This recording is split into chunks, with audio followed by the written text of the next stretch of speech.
What's good? It's Perp Maniac reacting to Drake's 2026 card collection because we don't know in the next coming years what's this nigga gonna get. So yeah, 2026. Let's see what he has so far in his collection.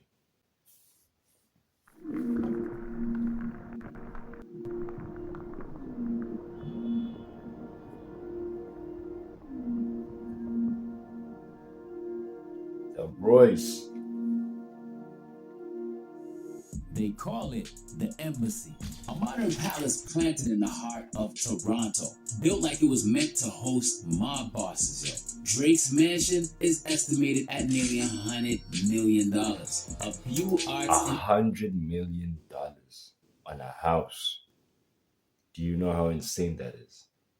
That is a crazy amount of money, dog. inspired fortress designed by Ferris Raffauli, blending old world European luxury with ultra modern excess. Inside, private recording studio, an NBA regulation indoor basketball court, black marble baths, custom chandeliers, even a 1-ton bed. And then step outside. 1 ton bed.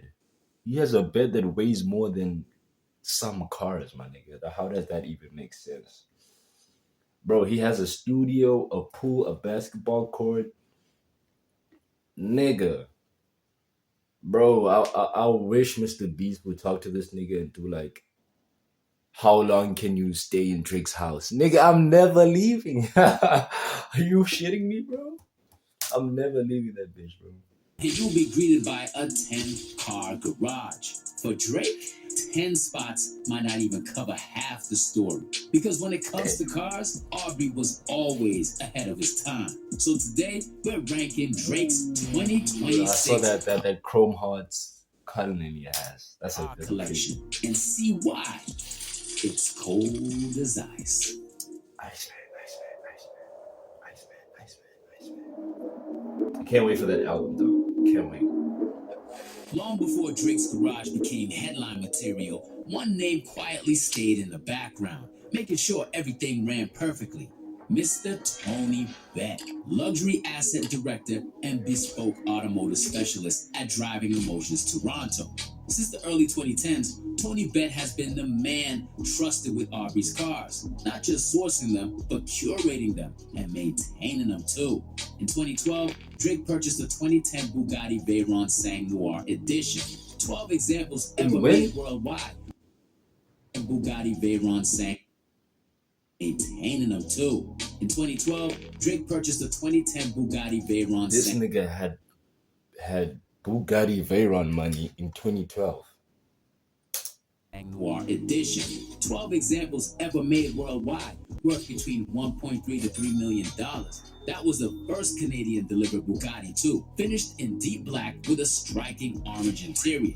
The Sang Noir Edition took inspiration from legendary Bugatti Type 57S Atlantic, one of the most beautiful and valuable cars ever created. License plate red, started. That shit is beautiful, but it ain't better looking than the Veyron, bro. And valuable cars ever created. Vintage. License plate red, started. Today, Drake no longer owns that Veyron though. You sold it? As the 2010s progressed, Drake's sound grew heavier, and so did his fleet. This was the era where his garage began to reflect his success. A blacked out Rolls-Royce Wraith entered the picture. Then came the white McLaren 675 LT, aggressively different from the luxury sedans Drake was already known for. Bro, I'm seeing pictures of Drake I've never even seen before, and I thought I know everything about this. Right next to it sat a satin gray Lamborghini Aventador Roadster. Then the garage expanded into full executive mode. A Maybach 62S Landaulet joined the lineup. Half limousine, half rolling throne. Rear passengers exposed to the sky, wrapped in leather and pure silence. I'm talking chauffeur-level style luxury reserved for heads of state and billionaires. Then came the Mercedes-Benz SLR McLaren Roadster, a supercar born from Formula One. That's a dirty thing. That's a dirty. So you're telling me all the vehicles in his music videos are his? I never knew that. powered by a supercharged V8 engine, blending German engineering with British racing heritage. After that, utility, but Drake style. A Mercedes G-Wagon 4x4 squared, sitting absurdly high off the ground. And finally, whenever I see a Maybach up this high, I think of Logan Paul's did I say Maybach? G-Wagon. Whenever I see a G-Wagon this high, I always think of Logan Paul's G-Wagon. He called it the Yeti. Iconic years. Where sitting absurdly high off the ground. And finally, the big boss of the era, the Maybach S600 Pullman, an extended rolling boardroom built to transport royalty, diplomats, and industry titans. By the mid-2010s, Drake's garage was absolutely untouchable. Then 2018 arrived, and Drake stepped into rare air. First came the yellow Ferrari LaFerrari, one of the holy trinity hypercars. Naturally aspirated V12 paired with electric power, limited production, instant legend. A car that defines collections. And then things got interesting. I remember he had a show where he had this Ferrari, exact replica of this floating in his show. That was insane. A car that defines collections. And then things got interesting. The Devil 16. What the hell is even that? An ambitious UAE-based hypercar concept claiming 5,007 horsepower, a quad-turbo V16 engine, and a projected top speed north of 300. So, wait, that's the Nice for What music video. I remember seeing this vehicle there. So that was his too? Turbo V16 engine and a projected top speed north of 350 miles per hour. Stop the cap. Now, a moment frozen in time, and maybe that's fitting, because not every car in Drake's story is meant to be driven. Some are just meant to be talked about like a myth or some shit. And from here on out, Drake's collection goes from impressive to just that, actually mythical. Now understand this, Drake was never into supercars. His thing is luxury. And let's see now with his current fleet how this statement reflects perfectly. Who's this? Oh, this is Bobby. He's my... Call me Iceman. So let's start with the bottom and work our way up. At number 12, we begin with something built for the apocalypse itself. The Apocalypse Super Truck 4x4. Drake's 2023 Apocalypse Super Truck is winter warfare on wheels. All black armor throughout, towering ride height, LED light bar, open wheel wells, and a silhouette that looks more military than luxury. Under the hood sits the supercharged 6.2-liter Hemi Hellcat V8, pushing massive power to all four wheels, paired with 5 off-road drive modes designed for snow, mud, rock, sand, and anything in between. Inside, nothing about this truck is subtle, with a fully custom Siberia Tiger interior that feels as wild as the exterior looks intimidating. A perfect That motherfucker is a monster. Are you fucking me? Whoa. But whoa. And it's armored too? Now this nigga's ready for the apocalypse. What the fuck? cold weather opener. But in a garage like Drake's, it lands at number 12. Damn. I ain't never even seen nothing like that, bro. That's a crazy car to have in the collection, though. This game, Very impressive. you're not I ready for must it. say. Number 11, though, the Bravis Crawler 900. Built, of course, with longtime collaborator Tony Beck, this is one of only 15 examples ever made, with a plaque that reads, "Specially built for Aubrey Drake Graham." The crawler is absurd in the best way possible. an open-air, carbon fiber body off-road monster inspired by the G-Wagon, but taken to an extreme graphics-only level.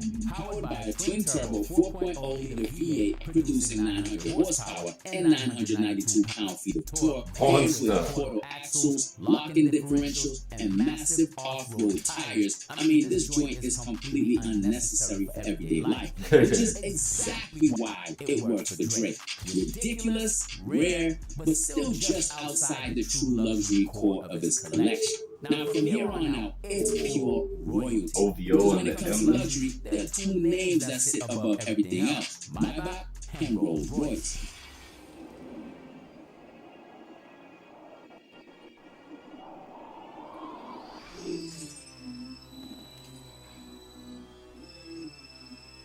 Now we start with the Maybachs. At number 10, the Maybach GLS 600, finished all black and sitting on custom Boston wheels. Now this is Drake's luxury SUV daily. Twin turbo V8, first class rear seating, and a presence without being too loud. It's clean, it's powerful, and it's understated, but it's the entry point, you know what I mean? At number 9, the Maybach G650 Landaulet.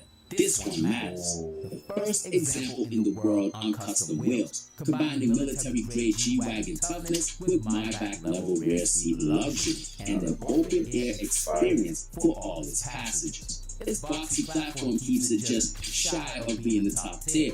At number 8, the Texas-themed Maybach S-Class with the Longhorn hood ornament, a personal touch that makes this car unmistakably his, blending traditional Maybach elegance with a bold regional flex. At number 7, the Oreo Maybach S-Class, a black and white contrast done Oreo. perfectly. I also got a Oreo with me. Say hi.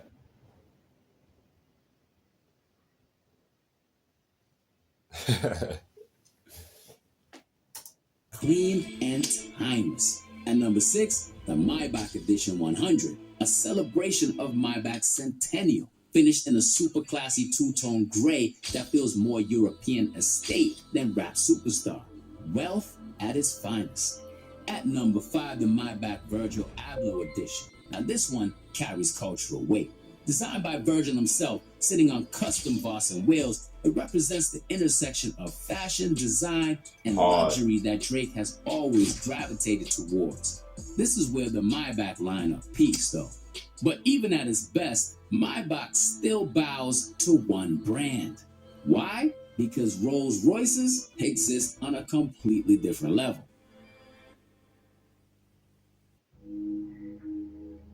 Man, you want to know who the best is?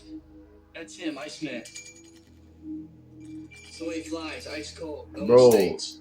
I wonder how long this video took. This nigga is also a Drake fan, I'm sure, because the amount of Iceman propaganda, it's incredible. It's as if Drake had played a part in this, and I'm sure he did. Iceman. So he flies, ice cold. Go States. At number 4, the Rolls-Royce Spectre EV Coupe, originally finished in Nardo Gray on Boston wheels, then transformed by Driving Emotions Toronto with a one-of-one Mansory wide-body, custom wheels, and a Seeking skin wrap. It's futuristic, controversial, and possibly temporary, like his bitches. But as the first electric Rolls-Royce, That was so possibly random. temporary, like his bitches. But as the first electric Rolls-Royce in Drake's fleet, it earns its spot. Number 4. At number 3, the Rolls-Royce Phantom Drophead Coupe, finished in custom dark gray paint, riding on Boston wheels, fully chrome trim, and lowered 2 Bro, inches can off. we just mention that he also gifted Ben the Don like a Rolls Royce Spectre? That's crazy. All around.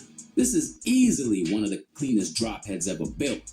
Nearly 2 decades old, yet the joint still looks timeless. It's still smooth Nah, that's and good. still elegant too. Speaking of 2, at number 2, the Rolls-Royce Cullinan by Chrome Hearts and Mansory. Glad A this true is- one-of-one collaboration blending high fashion and high luxury. Mansory body upgrades paired with custom Chrome Heart emblems This is turns too much. This right here is it's too much. It's incredible. It's yeah. And I need to see what that number one is, but I for sure thought this was number one. Look at the emblem, my nigga. It's chrome heart. The wheels chrome heart. The seats chrome heart. Are you shitting me, bro? This Cullinan into rolling art. I mean, we're talking, it's so significant, it's been displayed at the Institute of Contemporary Art, Miami. Now that's... I mean, it is that serious. This thing is insane, bro. Like, it's perfect. I can't lie. Look at those wheels. Look at those wheels. Do they say fuck, boy? Fuck you. That's crazy. It's been displayed at the Institute of Contemporary Art, Miami. Nah, this is beautiful, now that's bro. tough. And This is at that is number literally the best Cullinan I've ever seen. There's no Cullinan that comes close to it. No there cap. was never any debate. The Rolls-Royce Phantom Mansory Bushikan, named after a rare Japanese citrus fruit, finished in a stunning two-tone yellow and black, fully reimagined by Mansory, and crowned with a custom owl ornament replacing the Spirit of Ecstasy. License plate, on a ride. Now this isn't just Drake's most iconic car. It's the one he'll never sell. The final form of his automotive identity. It's great, man. It's you know, it's everything. Bro. It's great, man. Escalade, my nigga. Armored. All of these are armored. Damn. But that Escalade, bro. That Escalade is something dangerous, bro. Something special. Something about the Escalade, bro. Even since the 2000s, bro. They always did it right. It's you know, it's everything I always wanted. It's what I worked tirelessly for, relentlessly, you know, just constantly trying to.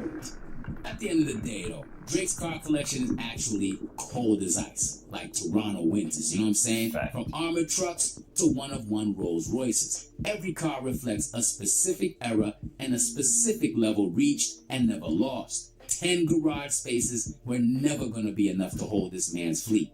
At the embassy, better wear a coat, baby, because the lineup could raise a hair up on your spine. Now, if you enjoyed this, be sure to check out Meek Mill's newest car collection, because it goes back to back with this. Peace, fam, and as always, Nothing's beating Drake, bro. No cap. No cap.